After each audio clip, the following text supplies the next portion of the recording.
No dia de hoje, então, a gente vai falar um pouco sobre o tema de frutificar. E hoje, então, a gente vai falar um pouco a respeito dessa questão da gente frutificar. Essa é uma proposta, né, que a gente tem como igreja para esse ano de 2026, que a gente analise, que a gente pense, que a gente reflita sobre a frutificação, o que isso significa, como fazer isso.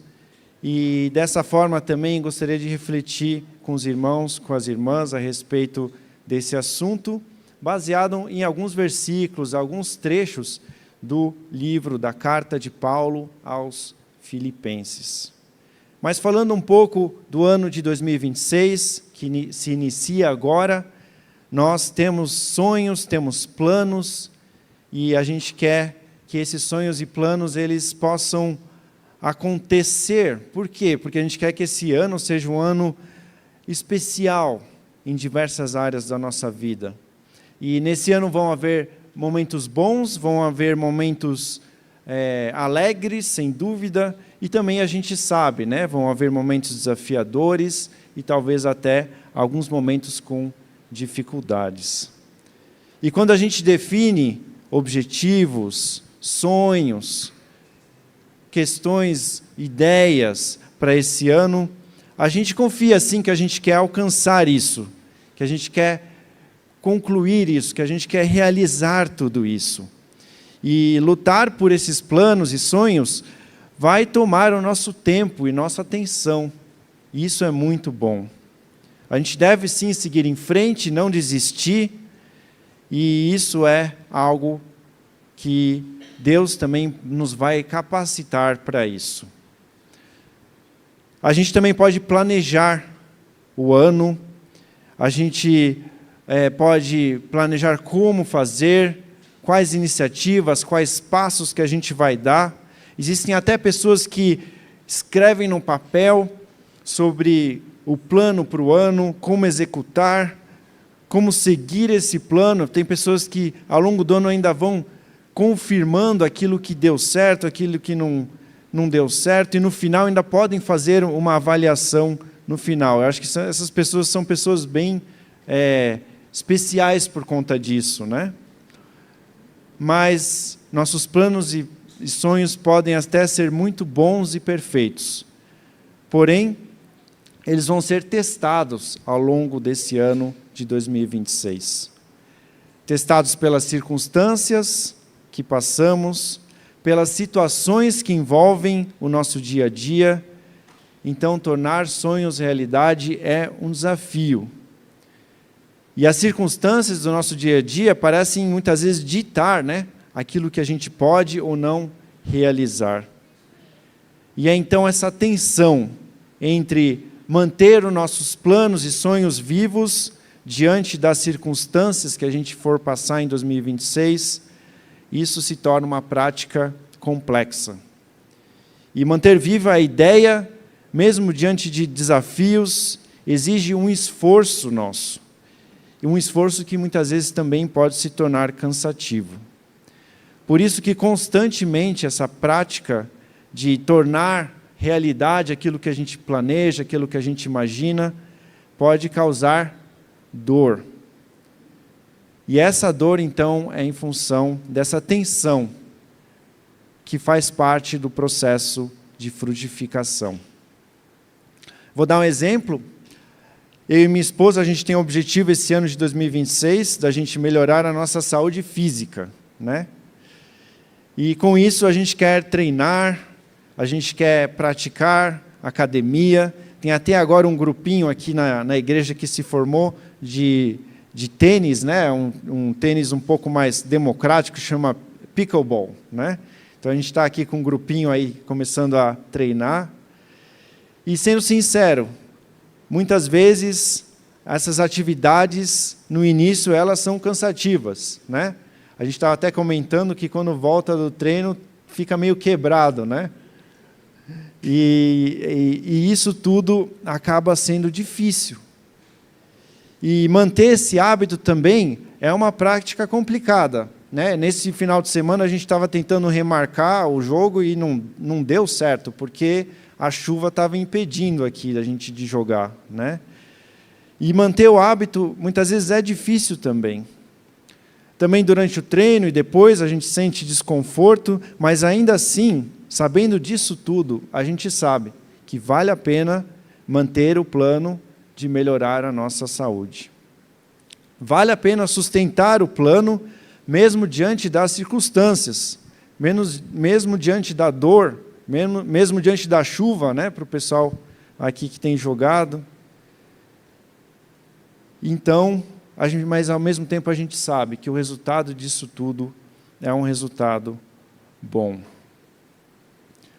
Um segundo aspecto, além da dor, da tensão entre aquilo que a gente gostaria com as nossas circunstâncias, existe uma segunda fonte de tensão que faz parte do processo de frutificação, e é justamente a divergência de visões entre duas ou mais pessoas, quando elas decidem caminhar juntas. Essa tensão muitas vezes não parece ser por causa de questões entre o que é certo ou o que é errado, ou de uma causa que talvez de uma pessoa seja mais nobre do que outra. A tensão existe por causa de pontos de vista diferentes entre duas pessoas. Nesses dias de muita chuva, né? Eu e minha esposa, às vezes a gente tem essa prática de ficar olhando para as nuvens, né? Crianças também fazem isso, mas a gente tem feito também. A gente olha para as nuvens e aí a gente vê uma forma, e aí para mim é uma forma de um animal, né?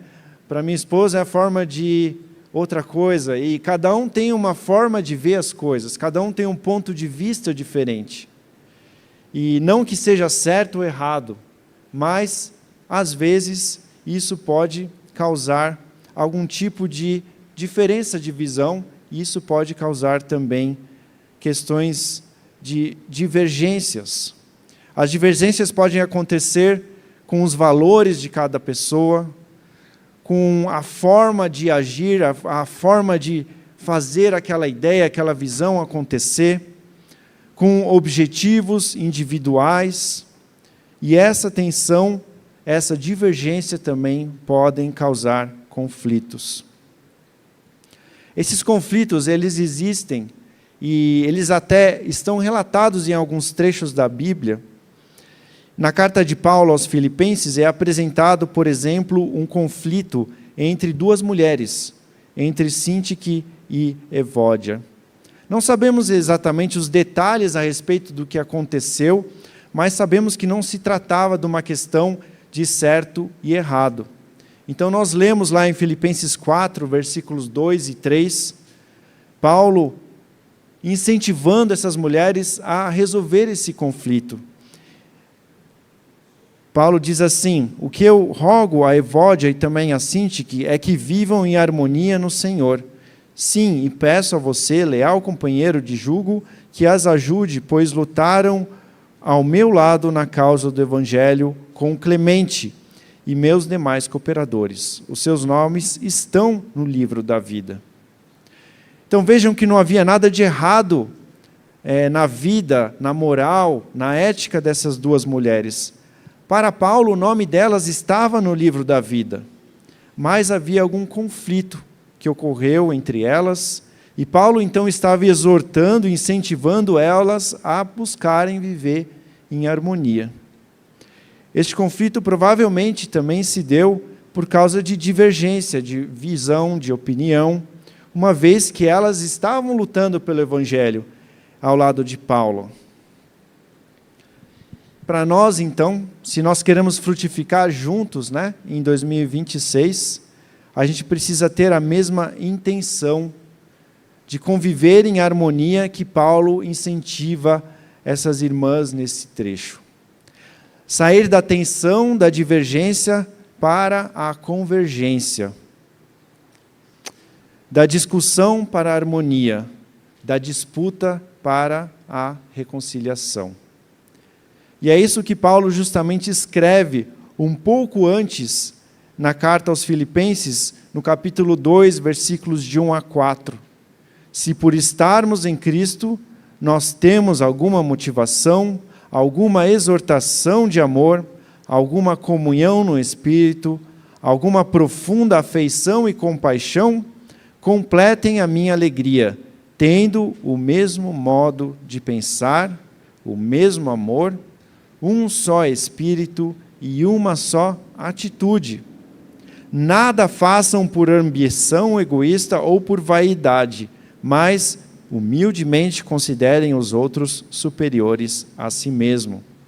Cada um cuide não somente dos seus interesses, mas também dos interesses dos outros. Portanto, como frutificar em 2026? Seguindo as recomendações da Bíblia, que falam sobre o convívio, que falam sobre o nosso convívio entre nós e o nosso convívio com o Senhor. A Bíblia é repleta de recomendações sobre como conviver, como superar tensões e conflitos.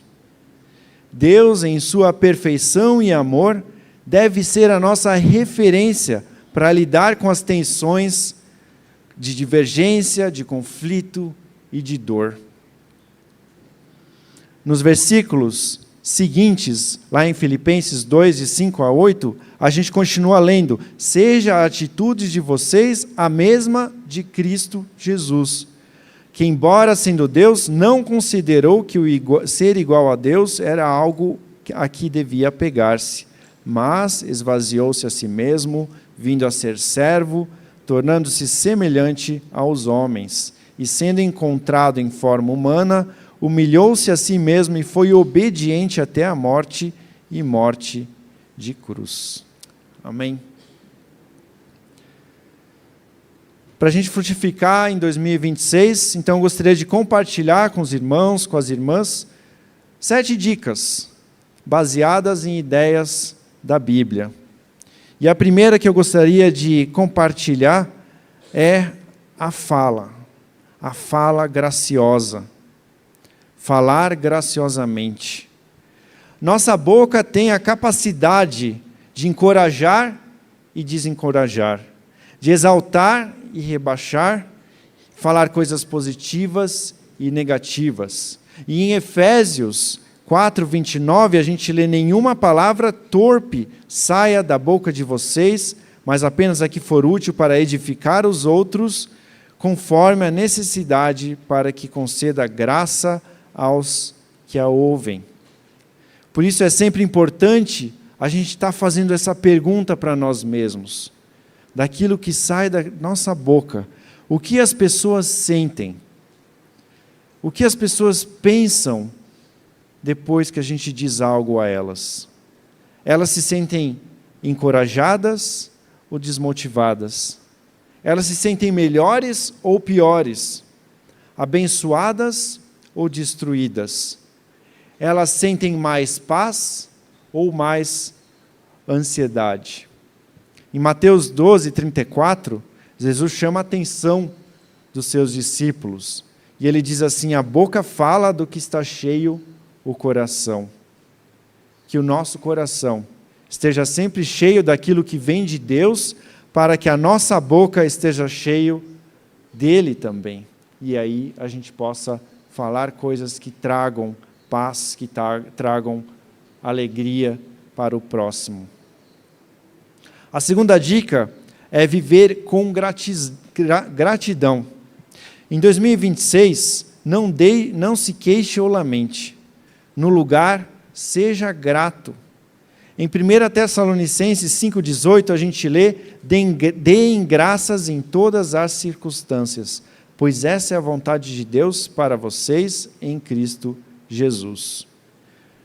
A principal fonte da falta de gratidão no ser humano é a comparação. Não devemos nos comparar com os outros. A comparação nos corrói, nos destrói por dentro, nos rouba a alegria. A comparação pode estragar relacionamentos, ela abala a confiança, ela tira a paz.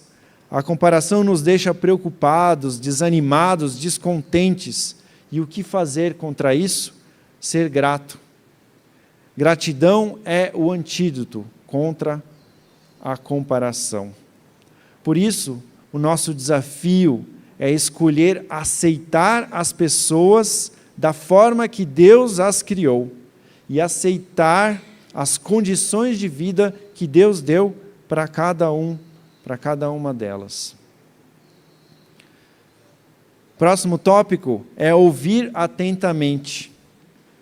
Ouvir atentamente é compreender a situação do próximo, é ter empatia, é ser humilde o suficiente para escutar com intensidade aquilo que o outro está dizendo.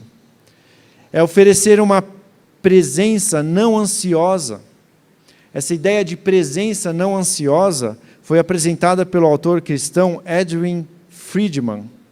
Ele diz que a presença não ansiosa envolve a capacidade de manter um senso claro de si mesmo, uma noção de quem a gente é, dos nossos próprios valores, daquilo que a gente tem como objetivo, sem ser dominado pela ansiedade ou situação emocional do contexto ou de outras pessoas.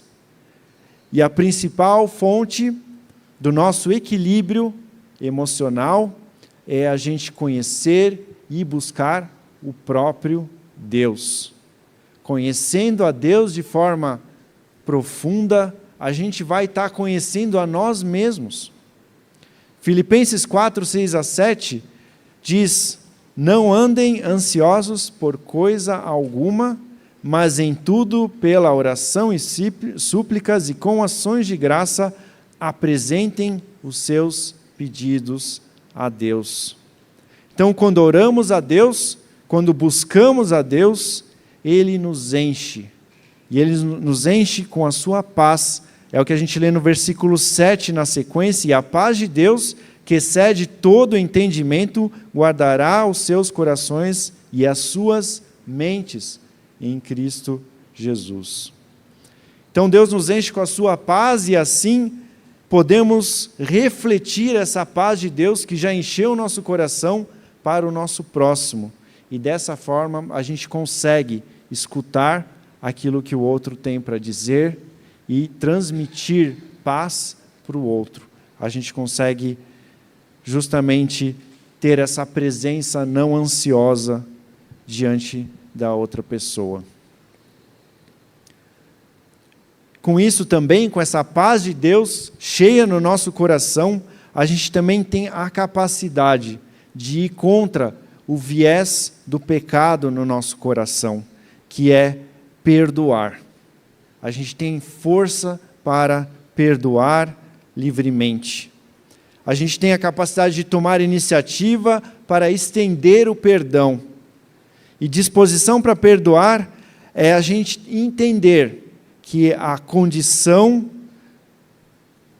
de uma situação que está em conflito, que está problemática, que não tem uma solução, ela pode ser mudada quando a gente muda a nossa própria condição humana. A transformação a partir do Evangelho, a partir da Bíblia, ela não acontece de fora para dentro, ela acontece de dentro para fora. É quando Deus liberta o nosso coração, quando Cristo Jesus entra e transforma nosso ser por dentro, a nossa condição de fora, o nosso contexto também muda. Perdoar, então, é não permitir que a condição externa transforme nosso ser. É não permitir que a amargura, o ressentimento, a injustiça que pode ter acontecido nos tomem a ponto da gente romper com o relacionamento com uma outra pessoa. E o pior, a ponto disso crescer, a ponto do nosso relacionamento com o próprio Deus também ser abalado. Existe um dizer popular que guardar ressentimento é como tomar um veneno e esperar que a outra pessoa morra. A gente não sabe quem disse isso, mas faz muito sentido.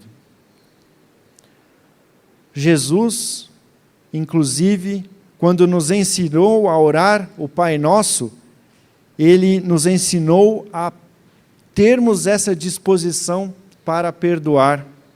Porque a partir dessa disposição para perdoar, Deus há de nos perdoar também.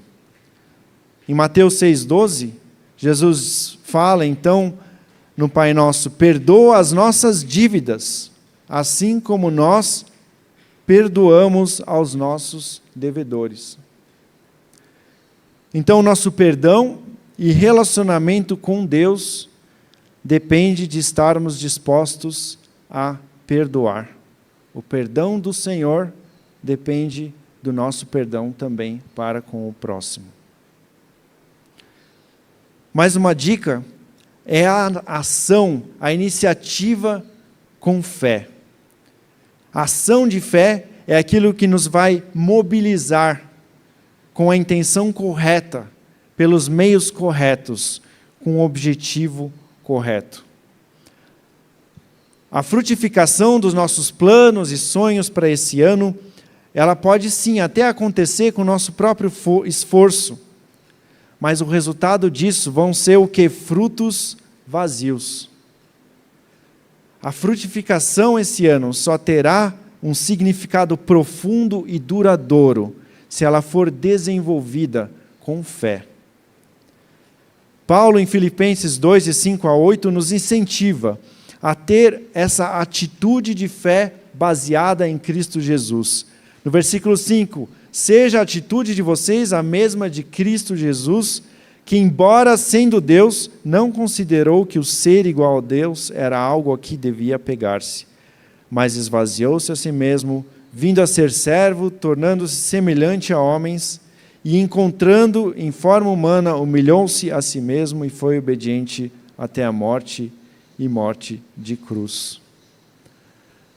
Próprio Paulo também apresenta que os seus planos e objetivos estavam baseados na sua fé em Cristo Jesus. E a gente vê isso lá em Filipenses 3, de 10 a 14, Paulo dizendo: eu quero conhecer a Cristo, ao poder da sua ressurreição, a participação dos seus sofrimentos, tornando-me como ele em sua morte, para que de alguma forma alcançar a ressurreição dentre os mortos. Não que eu já tenha obtido tudo isso, ou tenha sido aperfeiçoado, mas prossigo para alcançá-lo, pois para isso também fui alcançado por Cristo Jesus. Irmãos, não penso que eu mesmo já o tenha alcançado, mas uma coisa faço, esquecendo-me das coisas que ficaram para trás e avançando para as que estão adiante, prossigo para o alvo, a fim de ganhar o prêmio do chamado celestial de Deus em Cristo Jesus. Nós podemos sim fazer planos individuais, nós podemos sim fazer planos juntamente com outras pessoas, mas tudo que a gente fizer, nós precisamos considerar a nossa fé em Cristo Jesus. Colossenses 3:23 diz: tudo o que fizerem, façam de todo coração, como para o Senhor, e não para homens. E essa iniciativa da gente fazer para o Senhor está baseada no nosso amor por Ele. E isso seria nossa próxima dica: amar profundamente. E o amor é a base daquilo que Deus fez por nós quando nos resgatou. João 3,16 diz que Deus tanto nos amou, tanto amou o mundo, que trouxe o seu Filho Jesus, para que todo aquele que nele crê não pereça, mas tenha a vida eterna. Então esse amor de Deus por nós é prático, esse amor de Deus por nós não tem restrições, e é isso que o Senhor espera que nós também tenhamos, um amor prático, um amor sem restrições. Ele espera que a gente tenha um amor parecido com o dele. Filipenses 4, de 4 a 5, diz: alegrem-se sempre no Senhor, novamente direi, alegrem-se, seja a amabilidade de vocês conhecida por todos, perto está o Senhor. Então a forma de amar dos cristãos, deve ser conhecida por todos. Isso acontece de forma prática, com iniciativas e ações que vão levar o amparo, vão levar o cuidado, vão levar a atenção, vão levar palavras doces, vão levar o perdão para pessoas, a ponto delas conseguirem identificar o amor de Deus a partir daquilo que a gente está fazendo. Por fim, a última dica é a gente ter um relacionamento profundo com o Senhor, é a gente orar sinceramente. A gente é chamado a orar com Deus de uma forma profunda e sincera, orar para Deus dessa forma. Filipenses 4:6, justamente falando sobre ansiedade, pede para que a gente ore, suplique e dê ações de graça a Deus e apresente os nossos pedidos a Ele. E tudo isso deve ser apresentado com iniciativas, ações de graça. Então a gente é chamado a orar, a gente é chamado a buscar o Senhor. Tudo isso para que nós tenhamos um coração voltado a Ele. Tudo isso para que a gente possa frutificar de uma forma profunda, tudo isso que a gente possa frutificar de uma forma que seja duradoura. E para concluir, então, eu gostaria de deixar o trecho então, de Filipenses 2, de 1 a 4. Se por estarmos em Cristo, nós temos alguma motivação, alguma exortação de amor, alguma comunhão no Espírito, alguma profunda afeição e compaixão, completem a minha alegria, tendo o mesmo modo de pensar, o mesmo amor, um só Espírito e uma só atitude. Não façam nada por ambição egoísta ou por vaidade, mas humildemente considerem os outros superiores a si mesmos. Cada um cuide não somente dos seus interesses, mas também dos interesses dos outros. Frutificar juntos em 2026, a gente vai poder, se a gente buscar o nosso encorajamento em Cristo por meio da fé a Ele, praticar o amor, a comunhão e compaixão com as pessoas. Dessas formas, então, os nossos planos, os nossos sonhos, eles vão se concretizar de uma forma em que a gente vai se sentir muito realizado. Que o Senhor esteja abençoando a cada um de nós, esteja abençoando a cada um de vocês também, ao longo desse ano,